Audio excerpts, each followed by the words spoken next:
그 발호를 막지 못한 데는 우리한테도 책임이 있는 것이다. 우리는 할 일을 다 했느냐.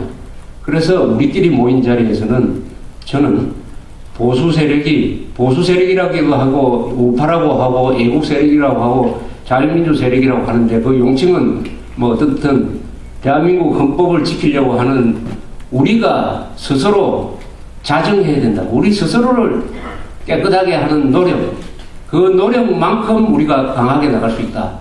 이렇게 생각을 합니다.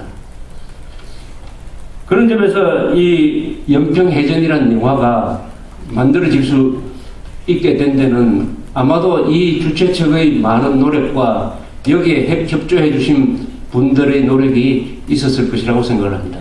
애국이라는 것은 마음으로 하는 것이 아닙니다. 애국은 반드시 지갑을 열어야 됩니다. 그리고 손발을 움직여야 돼요. 사랑이라는 것은 지갑과 손발로만 표현된다라는 말이 있습니다. 사랑이라는 것은 마음으로 표현되지 않습니다. 마음으로 사랑하는 거 그거 할 필요가 없어요. 마음으로 진정 사랑하면은 반드시 그것이 행동으로 나와야 됩니다. 행동으로 나와야 돼요.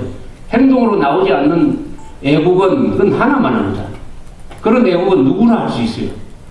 실제로 그런 애국을 하면서 자기가 애국하고 있다고 착각하는 사람들이 많습니다. 우리가 아스팔트 우익이라는 말을 들어가면서 지난 10년 동안 시위도 해보니까 거기 꼭 와야 될 사람들이 많이 안 와요. 꼭 와야 될 사람이 누굽니까? 강남에 사는 사람들이죠. 강남에. 부자들이죠. 체제가 무너졌을 때 가장 빼앗길 것이 많은 사람. 그런 사람들은 안 나오고 누가 주로 나오느냐? 연세 드신 분들. 또 그분들은 월남전 참전용사도 있고 그 전에 6.25 참전용사. 연세가 70, 80대 가지고 이제는 이 조국에서 살아갈 날이 멀지 않는 사람들이 그 사람들이 나옵니다. 그 사람들이 주로 나와요. 여기는 오늘 평균 연령이 굉장히 낮은 편입니다. 보통 애국운동 집회에 가보면은 제가 나이가 제일 젊어요. 제가 1945년생인데도 70대가 주력입니다. 70대가 주력. 그러나 이 사람들이 나라를 지켜냈습니다. 이 사람들이 나라를 지켜냈습니다. 한국의 노인 세대들 여러분 어떻게 생각하시는지 모르지만은 굉장한 세대입니다. 노장층이라고 이야기합시다. 50세 이상. 50세 이상은 아마 세계에서 이런 애국자들이 없습니다. 50세 이상이 또 인구가 많아요. 우리가 선거를 가만히 보면은요, 앞으로 좌파 세력이 집권하기는 매우 어렵겠다 하는 결론을 만들어낼 수가 있어요. 어떤 것이냐 하면은 2012년에 가면은 50세 이상의 유권자가 한 42% 될 겁니다. 근데 이 사람들은 투표율이 높아요. 실제로 투표한 사람 중에서 50세 이상은 한 50% 될 겁니다. 그런데 이 50%의 표가 분산되는 것이 아니라 대충 반좌파 후보로 몰립니다. 그러면 압승하게 돼 있어요. 압승하게 돼 있습니다. 그러면 그 연령 구조가 고령화에 따라서 점점 높아지고 있습니다. 점점 높아지고. 어느 시대에 가면은 아마 전체 유권자 중에서 50세 이상의 투표자가 한 60%가 되는 날이 올 거예요. 한 10년, 15년 지나면은 문제는 보수가 분열되면 안 된다는 것이죠. 그래서 보수가 단합이 되면은 절대 정권을 놓치지 않습니다. 보수가 분열되니까 정권을 우리가 두 차례 놓쳤습니다. 그것은 김대엽의 무슨 사기 선동, 그것은 부수적인 것이고 1997년에는 보수 세력의 일각을 차지하고 있던 김종필 씨의 자민련이 김대중 지지로 간 거.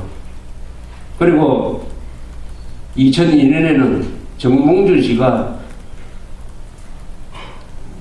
누굽니까? 노무현하고 손을 잡고 다시 자민련이 중립을 지키고 하는 바람에 보수 대단결이 안 된 것이었습니다. 그러나 2007년에는 박근혜 씨가 경선에 지고 나서 경선에 성공하는 바람에 됐습니다. 그런데 이회창 씨가 다시 별도의 출마를 했지만 워낙 압도적으로 반좌파 여론이 강해가지고 이회창 씨가 15%를 가지고 가고도 530만 표 차로 이겼습니다.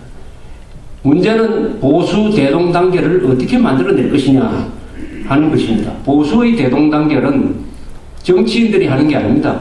우리 국민들이 하는 것입니다. 국민들이 보수 단결하는 구조를 만들어야 뛰쳐나가지를 않습니다. 뛰쳐나갔다 하면 죽는다는 생각을 가지기 때문에.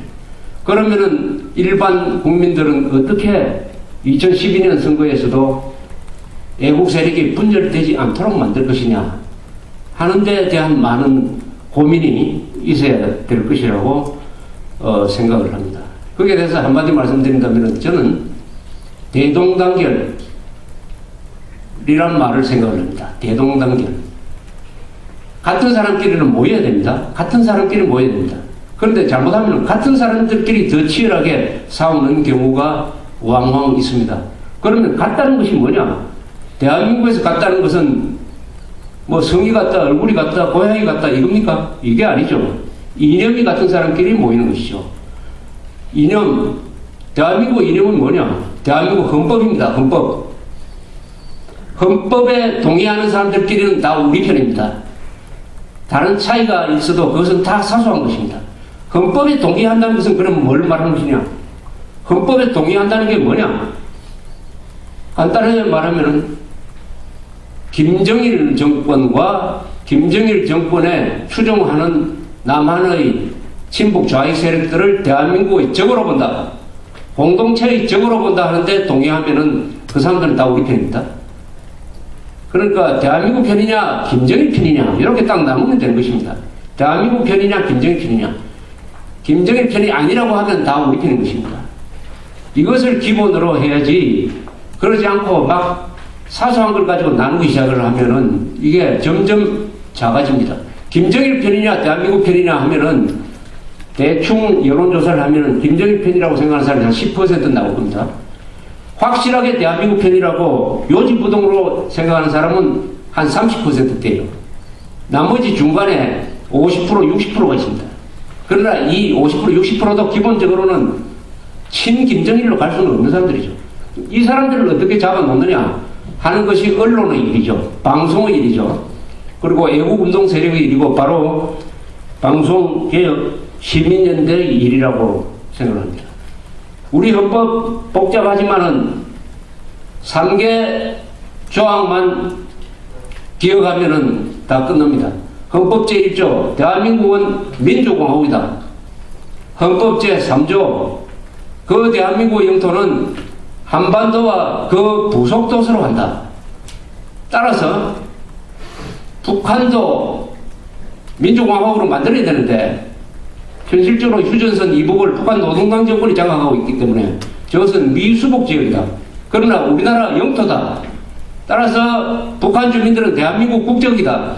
탈북자는 따라서 별도의 국적 취득 절차 없이 바로 주민등록증을 발급해준다. 이 3조가 매우 중요한 것입니다. 그렇다면은 북한을 민주공화국으로 만들어야 되니까 통일을 해야 되는 거 아니겠습니까? 그 통일에 대해서는 헌법 제4조가 대한민국은 평화적 통일 정책을 추진하는데 자유민주적 기본 질서에 입각한 평화적 통일을 추진해야 된다. 이렇게 되어 있습니다. 북한식의 평화적 통일이 아니라 자유민주적 기본 질서에 입각한 즉 평화적인 방법으로 자유통일해야 된다. 우리가 지향하는 것은 평화통일이 아닌 것입니다. 평화통일이라는 말을 우리는 쓰지 않아야 됩니다. 우리는 자유통일이라는 말을 써야 됩니다. 다만 전쟁을 하지 말고 평화적으로 북한 노동당 정권을 해체시켜라. 여기에 전략 전술이 다 들어있습니다. 그래서 헌법 1조, 3조, 4조는 요 삼각형으로 삼위일체로 딱 정리가 되어 있어가지고 그 중에 하나라도 개정을 하면 나머지 두 개가 의미가 없게 됩니다. 이건 개정 불가사항이에요. 대한민국의 심장과 내수인 것입니다. 한마디로